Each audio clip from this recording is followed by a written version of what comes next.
Hello mga guys. Ayan, kakain na naman tayo. So, mayroon tayong fried rice and siomai.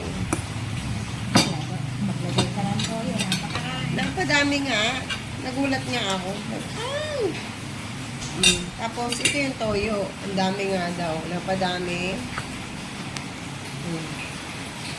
Na may kalamansi. So, yun lang yung sangkap niya. So, ang gagawin natin, sasaw-saw natin yung siomai dito. Doon. Isang buong siomai. Sasaw-saw lang. Ganun. So, ayan. Titikman na natin. Diba? Tignan natin gano'ng kasarap ng siomai.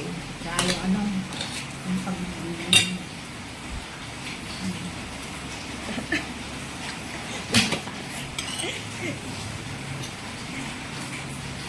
So, ayan.